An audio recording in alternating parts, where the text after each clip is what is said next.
All right, we're now joined by Denny Hamlin, driver of the number 11 Joe Gibbs Racing Toyota. If you have a question for Denny, please raise your hand. We will get a wireless microphone to you. We'll start with Reed, and then we'll go to Lee. Reed Spencer with the NASCAR Wire Service. Did the fact that the playoffs had now begun, did that add urgency to getting all your deals done, or did they just happen, in the course of natural time? A little bit of both. I would say more natural time than anything. Obviously, you have to prepare for all different types of scenarios, so you need a certain amount of timeline to work all those out. So I think it just happened naturally more than timeline on playoffs for sure. Lee Spencer, CatchFence.com. How much did those two stage wins you got last week kind of help propel you considering the outcome of the race for you? Yeah, it was certainly big. That's why we started the stages years ago, is for those scenarios where you just get a bad break at the end, that you at least get rewarded for what your performance was at the beginning. Certainly it was crucial for us to keep us in a stable position coming into this weekend. And as you look at 2024 for 2311, potentially how many races could you run in that third car without if you do not secure a charter? I don't know. I think a handful's, at the most what we would look to do. But again, the situations would have to be perfect and aligned. There's talks about, who we can put in where and when, but it, wouldn't be a big bulk of races for sure. Thank you. All right, let's go to Bob and then to Zach.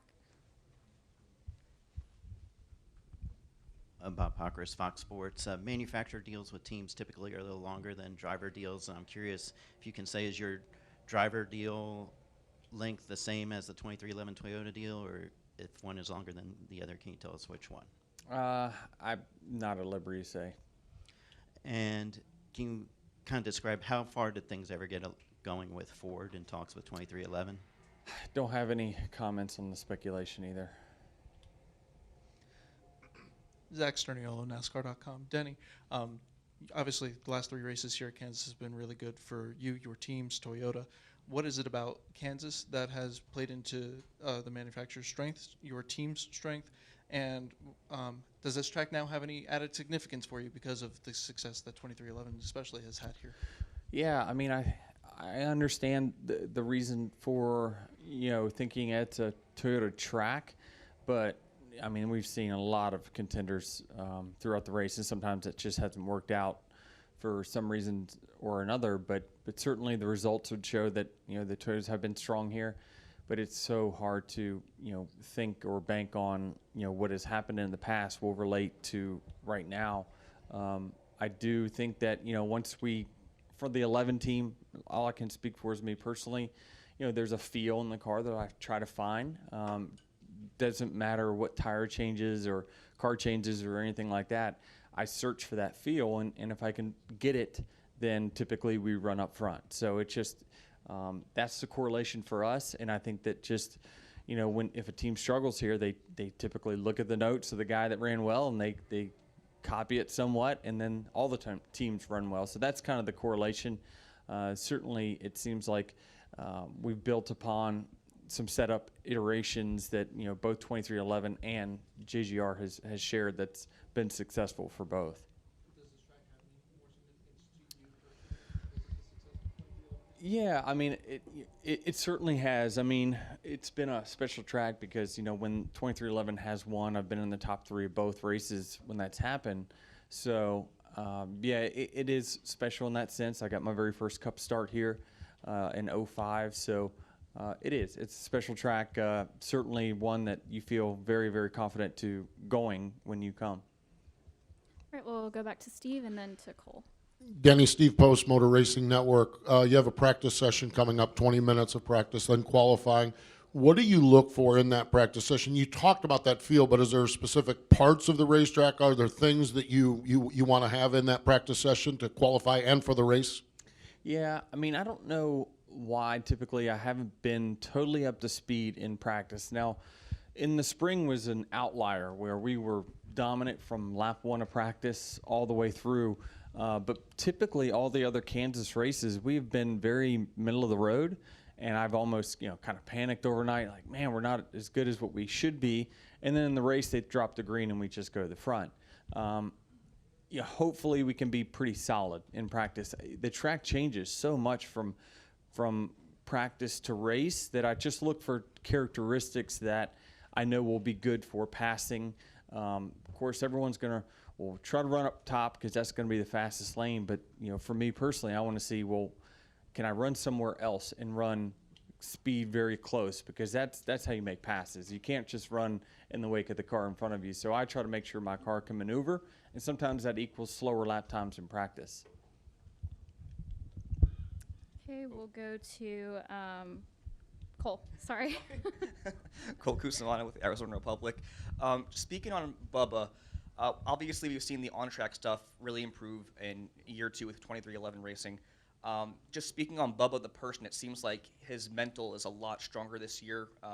What have you seen in Bubba from year 1 to year 2 and his progression in that regard? Yeah, I mean, it's been a progression. I think that last week was a good example of where he's progressed. Typically, in racing, you very seldom have a just trouble-free or adversity-free race. I think he was, anytime early on in his career, a couple years ago, if he had something adverse like a spin out at the end of stage 1 like he did, it really would derail his day. Just mentally would derail him, and he'd struggle to come back from it. The difference is we see him rebounding, right, and finishing, better than he probably was running all day. So that's a good trend for that team, is to get better as the day goes, versus the opposite, where it used to be kind of they were as good as they were going to get right off the truck, and then it typically went downhill from there. So that's what I've noticed, is that he's mentally been able to overcome adversity better. Have you been part of, I guess, helping that progression, and I guess maybe being an ear for him if he is struggling with anything?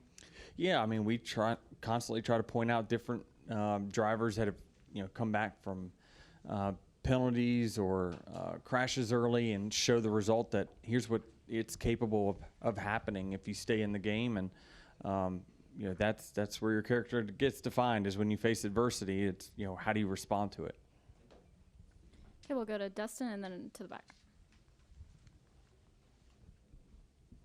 Dustin Long, NBC Sports. I'm curious, when you do a contract, and who knows how long you'll race, but early in your career when you signed a contract, I'm sure it was a different feeling, different emotion, and compared to maybe this is the last contract. And I'm curious how an athlete, as they get later in their career, look at that concept of, this might be my last contract, or this might be my next to last, as opposed to, I've got 4 more, 5 more contracts to go. Is there a realization of where you are in that sense? Is even more so than, obviously you're 42 and you know where you are, but when you sign something and look 2-3 years ahead, does that kind of hit a little bit more? It does, for sure. I think certainly when you're younger, you see it as a financial stabilizer, right? And for me, it's how many more Daytona 500s do I have left? How many more opportunities can I have to win certain events that are special to me personally, right? Or trying to accomplish a goal that I'm trying to accomplish, right? So it really puts in perspective, the urgency of accomplishing as much as you can here in the short term. When you're younger and you're in your 20s or low 30s, you've got so much runway that, if I don't get it this time, I'll get it the next, I'll get it the next. I've been very, very fortunate, in the financial planning that my team's put together, that, we never even planned past 40 as far as income was concerned. So this is all just, me telling myself how many more opportunities I'll have, right? And so I want to compete at a high level in my final year. I don't want to just kind of trickle off. I'm just way too competitive to do it. I just can't. There's no way I could stand going to the racetrack not knowing I could win. So certainly I understand that there will be a day when things fall off. Things get slower for you. And so you never know when that day can come, but certainly now that have been doing it so long. It definitely puts a sense of urgency in years like this, where, man, I've got all the things I need to compete each and every week. This could be one of the best shots that we've had to win it all. You really put an emphasis on it, knowing that, there's only so many total races left. And if you want to get to your personal goals, you got to capitalize on every single weekend. You've certainly, and you've talked about, you've grown mentally through the years and gotten stronger and be able to handle things. You've talked about early in your career the championship, the experiences that went away. But when you talk about, hey, I'm looking at how many more experience, how many more Daytona 500, how many more chances at a championship. I'm assuming in one sense you're in a good place because you've learned all these lessons. But I guess I'd also ask is, we're all human, so how do you not let the idea of, hey, this is my best chance and I can't let this one go away, or I can't let this go away, or kind of get thrown off the beaten path when something goes wrong? Yeah. I'd say maybe you do. It's natural to get a little bit more emotional when those situations come about. Last week, right? How many more Southern 500s will I have a chance to win? Especially when we don't even know, will our cars compete next year? Like, will be as strong? No one knows, because the ebbs and flows of the sport. So you just always want to take advantage of the opportunities. Chris Gabehart always keeps a very strict tally of when our running capability or winning capability is a 1, right, in the chart. And last week marked our 59th race winning capability weekend. Now, we haven't won nearly that many, but 59 times. That's a lot since 2019.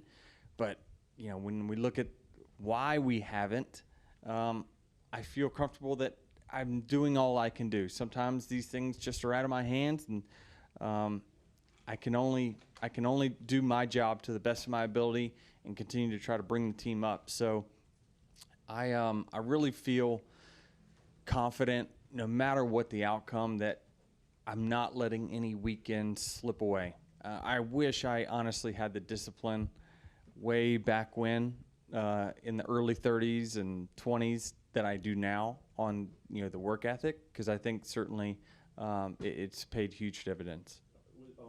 Was the tire loose, or what was the issue? It was, yeah. So what happened was, on the video I explained it. It's just, it takes a while for it to get high res video, but it's the socket is turning when it comes off. It never stopped. So the left rear is one of the most sensitive corners. Usually, if it was a left front, probably could have got away with it, no problem. But it's just the way that track works. That's the most sensitive corner in the car. And if it wasn't, which it wasn't all the way tight, you're going to feel it dramatically. And it would continue to just back off until it got to the to that safety clip. But then by then I would have damaged the hub so bad that I wouldn't have been able to get a tire on. All right, we're going to take one final question here in the back. Howdy, Wyatt Watson with FrontStretch.com. Denny, with it coming towards the end of your career, what does it mean to get re-signed with Joe Gibbs coming towards the end? Yeah, I said from the very beginning I want to start my career and end my career at Joe Gibbs Racing. That's continued to be the goal, right? And I think this is another step towards that. I don't know if this is the last one or not. I think that, I certainly know how many more times I will run for sure. But that doesn't mean that it's over at that point. I think that there's still an opportunity to keep going beyond that, as long as I know that I'm competitive on a high level. So I think people like Kevin Harvick are an anomaly, being able to be that fast and that competitive that late in his career.